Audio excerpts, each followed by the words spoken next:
کسی پہاڑ کی غار میں ایک اللہ والا رہتا تھا اور اللہ اللہ کرتا تھا ہر وقت. اللہ کی طرف سے کھانا آ جاتا تھا اور وہ کھا لیا کرتا تھا. تو خدا امتحان بھی کرتا ہے, آزمائش بھی کرتا ہے. دعا کیا کرو اللہ ہماری آزمائش نہ فرمائے. ہم لوگ آزمائش کے قابل کہاں ہیں؟ تو اللہ پاک نے جب اس اللہ والے کی آزمائش فرمائی تو 3 دن تک کھانا نہ آیا. 3 روز تک کھانا نہیں آیا.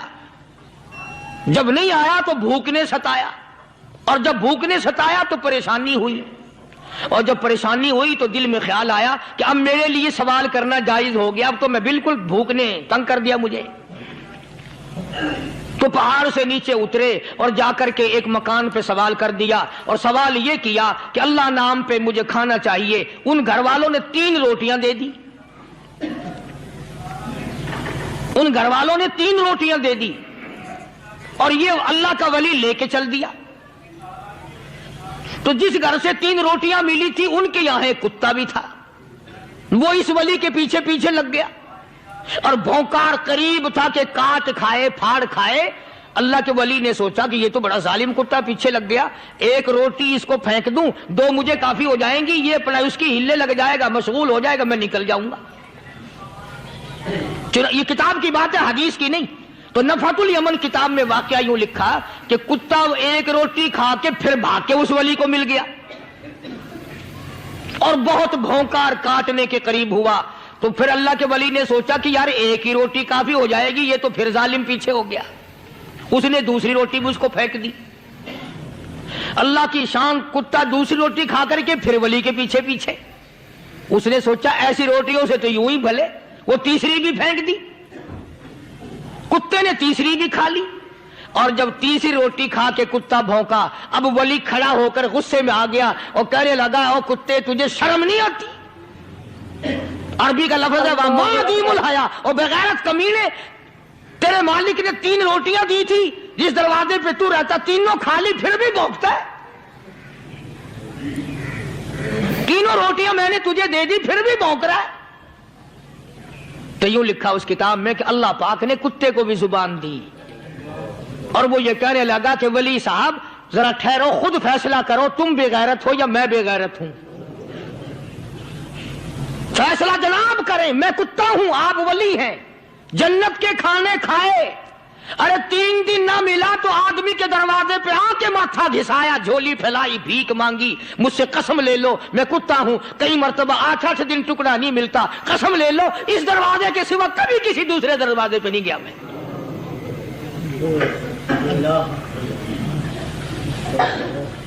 تجربہ کر لو, 3 دن کتے کو ٹکڑا ڈالو, 4تھے دن دم ہلا کر تمہارے پاؤں میں لٹے گا. ساری عمر گزر گئی اس مالک کا دیا ہوا کھاتے ہوئے پیتے ہوئے, آج بھی تجھے اس مالک کا دروازہ سمجھ نہیں آیا. پانی وہ پلاتا, والذی ہوا یطعمنی ویسقین, وَإِذَا مَرِضْتُ فَهُوَ يَشْفِينِ. کتنا کھلاتا ہے, کتنے اعلیٰ درجے کے کھانے کھلاتا ہے, طرح طرح کے کھانے کھلاتا ہے. پالا اس نے, سنبھالا اس نے, زندگی اس نے دی, اولاد اس نے دی, خوبصورت بیوی اس نے دی, گھر آباد اس نے کیا. تھوڑی سی پریشانی آ گئی, اب جا کے قبر کے سامنے جھکا کھڑا ہے, اس مالک سے میرا کام نہیں چلا, او 4 گز زمین میں پڑنے والے, تو میری حاجت روائی کر دے.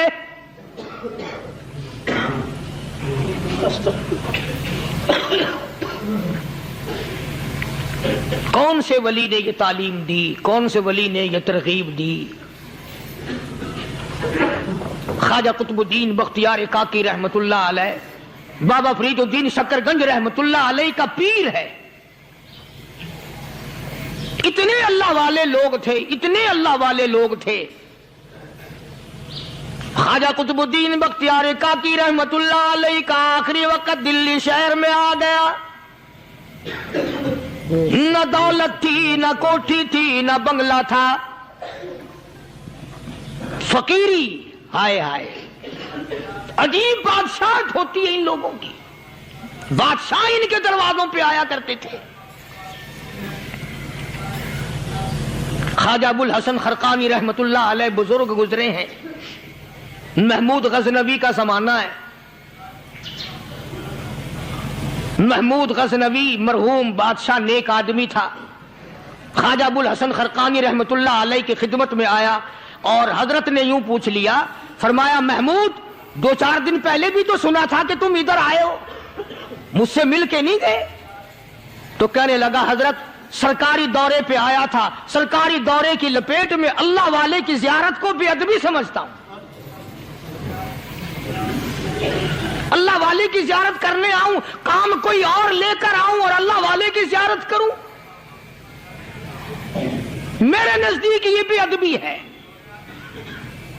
فرمایا آج ارادہ کر کے آئے ہو؟ کہ جی ہاں ارادہ کر کے آیا ہوں. باتیں ہوتی رہی. محمود کہنے لگا حضرت آج بہت بڑا کام لے کر آیا ہوں، دعا فرماؤ. سومناتھ کے مندر پہ حملے کا ارادہ ہے. 70 راجاؤں کی فوج آئیں گی، 70 بادشاہوں کی فوج آئیں گی، 70 راجا ہندو اپنی فوج لے کر آئیں گے، میں اکیلا مسلمان مقابلے میں آؤں گا. دعا فرماؤ وہ قادر کریم مجھے فتح عطا فرمائے. کیسی نیت لے کر آیا کرتے تھے بادشاہ لوگ فقیروں کے دربار میں. آج تو اگر کسی ولی کے پاس بھی جاؤ گے، میں نے مولانا عبید اللہ انور مدذلو سے پچھلے دنوں عرض کر دیا، میں نے کہا حضرت آپ اپنے گھر میں ہی رہتے ہیں، باہر نہیں نکلتے، کئی دن لوگوں کو نیکی ملے گی، زیارت ہوگی. تو فرمانے لگے قاری صاحب آپ کو کیا پتا ہے، بس اسی کام کے لیے لوگ آتے ہیں، ہماری اینٹ پڑ دو، ہم نے مکان بنانا ہے، ہمیں دکان کا تعویذ دے دو، ہمارے پیچھے دشمن لگ گیا، ہمارا مقدمہ ہو گیا، اور یوں تو کہنے کوئی بھی نہیں آتا، دعا کر دو اللہ میری قبر میں بھلائی فرما دے.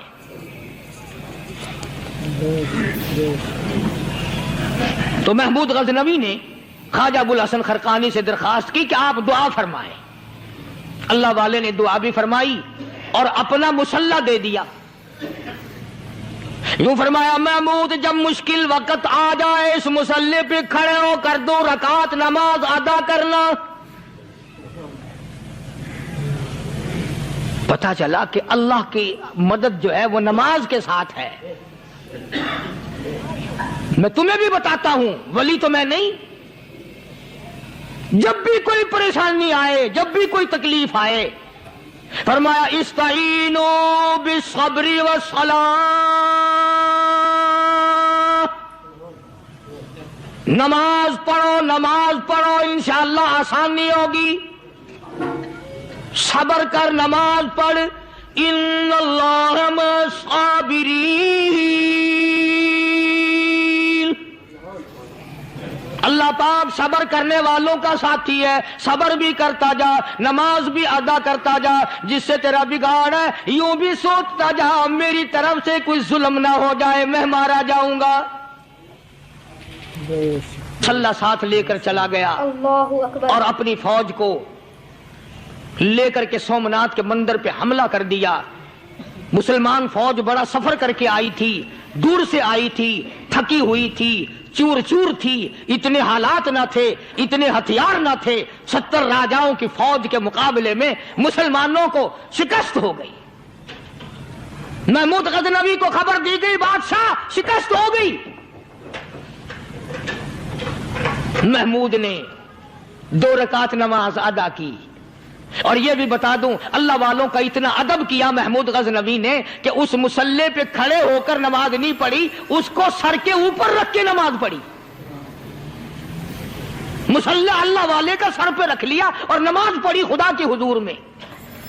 اور پھر سر سجدے میں رکھ دیا. او میرے پروردگار بے نیاز خالق و مالک، میں گناہگار سہی، میں سیاکار سہی، میں تیرا بندہ ہوں. او میرے مولا مقابلہ کفر سے ہے، حق پرستوں کی نہ کی تو نے گر دل جوئی نہیں،